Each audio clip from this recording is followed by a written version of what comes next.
आप में से काफ़ी सारे लोगों को ये लगता है कि अगर आपको अपनी लाइफ को बदलना है तो आपको मोटिवेशन चाहिए होगा, डिसिप्लिन चाहिए होगा, विल पावर चाहिए होगा। ठीक है, ये सब चीज़ें ज़रूरी है, बट आप में से काफ़ी सारे लोग अपनी एनवायरनमेंट को इग्नोर कर देते हैं। एनवायरनमेंट मतलब वो पर्यावरण वाला नहीं, वातावरण वाला। तो इस वीडियो में हम लोग वही डिस्कस करने वाले हैं कि क्यों एक अच्छा वातावरण आपके लिए काफ़ी ज़्यादा बेनिफिशियल हो सकता है अपने लाइफ को बदलने में। सबसे पहली चीज़ ये है कि आपका वातावरण आपके हैबिट्स पर काफ़ी ज़्यादा इम्पैक्ट ला सकता है। एंड वो कैसे, मैं बताता हूँ।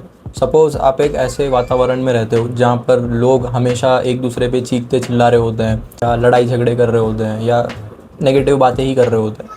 तो आप जब इन लोगों के बीच में बैठे रहोगे तो कैसे आप खुद को एक्सपेक्ट कर सकते हो कि आप काफ़ी ज़्यादा प्रोडक्टिव होगे, या पॉजिटिवली बातें कर सकते हो, या उनके साथ अच्छा बिहेव कर सकते हो? तो नहीं हो सकता ना। वही अगर आपको कुछ प्रोडक्टिव करना है, कुछ पॉजिटिव करना है, तो आपको ऐसे लोगों के बीच में रहना पड़ेगा जो कि उसको एक्चुअली सपोर्ट कर दे। एंड मुझे लगता है कि ये भी एक रीज़न है कि क्यों लोग अपने प्रोडक्टिविटी वगैरह को कंसिस्टेंसी के साथ नहीं कर पाते, क्योंकि उनकी एनवायरनमेंट ही इतनी ख़राब होती है, उनका जो वातावरण होता है वो इतना नेगेटिव से भरा हुआ होता है, तो कहाँ से वो लोग काम कर पाएंगे। नेक्स्ट चीज़ है, आपकी फ्रेंड सर्कल आपके माइंडसेट पे काफ़ी ज़्यादा इम्पैक्ट लाती है। पहले पॉइंट में मैंने बताया था कि कैसे एक एनवायरनमेंट आपके हैबिट्स वगैरह को बनाता है, वैसे ही एक फ्रेंड सर्कल आपके माइंडसेट को चेंज कर सकता है। सपोज़ आप एक ऐसे फ्रेंड सर्कल में हो, या आपका फ्रेंड ग्रुप ऐसा है जो आपके लाइफ को काफ़ी ज़्यादा सपोर्ट करता है, आपकी जो एम्बिशंस होती है उसको काफ़ी ज़्यादा सपोर्ट करता है, आपको अच्छे हैबिट्स फॉलो करने को सिखाता है, तो ऑटोमेटिकली आप भी एक अच्छे व्यक्ति बन जाते हो उनके बीच में रह के। अच्छी हैबिट्स को फॉलो करना, एक अच्छा एम्बिशन होना, एंड साथ ही साथ अपने लाइफ में हमेशा पॉजिटिविटी ढूंढना। ही सपोज़ आप एक ऐसे फ्रेंड ग्रुप में घुस जाते हो जहाँ पर हमेशा लोग उनकी लाइफ के बारे में कुछ नेगेटिव ही बोल रहे होते हैं कि मेरे पास ये नहीं है, मेरे पास वो नहीं है, ये अच्छा नहीं है, वो अच्छा नहीं है, हमेशा रिस्पॉन्सिबिलिटी वगैरह से दूर भागते रहते हैं, बेसिकली अपना पूरा टाइम वेस्ट कर रहे होते हैं, एंड साथ ही साथ अपना लाइफ भी वेस्ट कर रही होते हैं। तो आप भी चाहते हुए या ना चाहते हुए ही उनके जैसे बन जाओगे ओवर द टाइम। अगर आप उन्हीं के साथ अपना टाइम बिताते हो, उन्हीं के साथ ज़्यादा घूमते फिरते हो, तो आप भी वैसे ही बन जाओगे। एंड ये बस अभी का ट्रेंड नहीं है, ये बहुत टाइम से ह्यूमंस के साथ ऐसे ही होते आ रहा है कि वो जैसे एक एनवायरनमेंट के साथ रहेंगे, जैसे टाइप के लोगों के साथ रहेंगे, वो भी अपने आप को उन्हीं के जैसे बना लेंगे। नेक्स्ट चीज़ है कि आपकी फिजिकल एनवायरनमेंट आपकी फोकस पे भी बहुत ज़्यादा इम्पैक्ट लाता है। अगर मैं एक एग्जांपल दूँ तो आपने लोगों को ये कहते हुए सुना होगा कि जैसा एक आदमी का रूम होता है वैसे ही उसका दिमाग होता है। सपोज आपके रूम में सारे कपड़े इधर उधर बिखरे पड़े हैं, सारे सामान इधर उधर बिखरे पड़े हैं, तो वही सेम चीज़ आपके माइंड में भी ऐसे ही हो रही होगी। मतलब आपके माइंड में सारे जो टास्क आपको पूरे करने थे, या जो भी कुछ आपको काम करना था, वो भी पूरा बिखरा पड़ा होगा।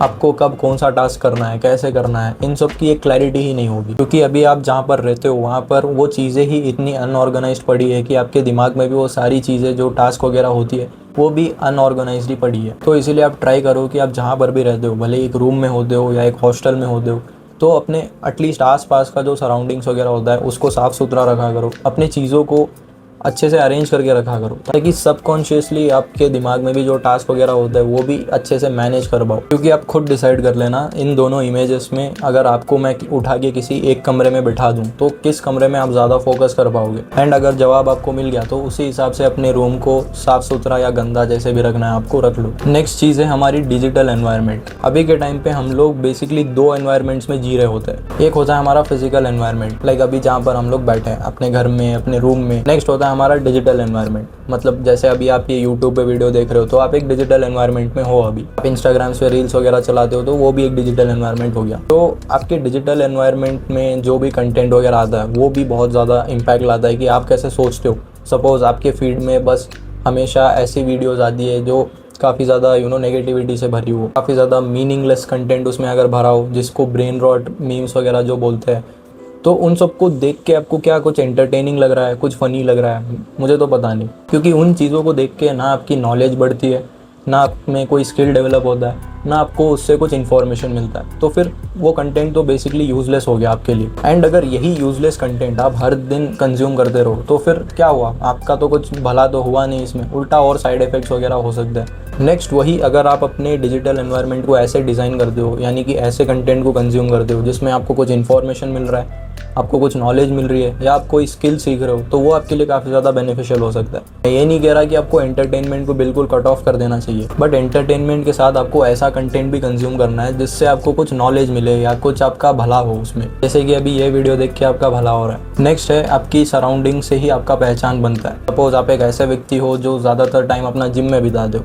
तो लोग आपको ऐसे देखेंगे कि ये कोई ऐसा बंदा है जिसको अपनी हेल्थ पे काफ़ी ज़्यादा ध्यान देना है, जिसको अपनी फिजिक वगैरह पे काफ़ी ज़्यादा ध्यान देना है। तो इसीलिए आपको भी अपना एनवायरनमेंट ऐसे चूज़ करना है जो आपकी एक आइडेंटिटी बना के दे। भले ही आपका इंटरेस्ट किसी में भी हो सकता है, अगर आपको गिटार बजाना पसंद है या सपोज़ आपको गेम्स खेलना पसंद है या कंटेंट बनाना पसंद है, तो आपको जैसा इंटरेस्ट होगा उसी टाइप का आपका एनवायरनमेंट होगा एंड उसी टाइप की आपकी आइडेंटिटी बनेगी। एंड ऐसा जब करते हो तो ऑटोमेटिकली आपको उस फील्ड के टूवर्ड्स और ज़्यादा काम करने का और ज़्यादा एफर्ट्स लगाने का मन करता है, क्योंकि अभी आप एक ऐसे सराउंडिंग में रहते हो जहाँ पर आप अपने इंटरेस्ट का काम कर रहे हो एंड उससे आपकी पहचान भी बन रही है। एंड बहुत सारे लोग इस चीज़ को इसलिए फॉलो नहीं कर पाते क्योंकि वो सिर्फ अपने विल पावर पे डिपेंडेंट होते हैं। मैं एक एग्जांपल देता हूँ आपको। सपोज कोई एक आदमी है जिसको स्मोकिंग की हैबिट को छोड़ना है, बट वो क्या कर रहा है, वो हमेशा एक सिगरेट की पैकेट अपनी जेब में लेके घूम रहा है। तो क्या उसके लिए ये टास्क पूरा करना ईजी हो पाएगा? क्योंकि वो चल रहा था अपने स्मोकिंग के हैबिट को छोड़ने के लिए, बट स्टिल वो एक सिगरेट की पैकेट को अपनी जेब में लेके घूम रहा है। तो कभी ना कभी उसको ऑटोमेटिकली मन करेगा या उसका दिमाग उसको फोर्स कर देगा कि साले उठा एक और सिगरेट और फूंक दे। तो ये भी एक रीज़न है कि क्यों काफ़ी लोग इसको फॉलो नहीं कर पाते, क्योंकि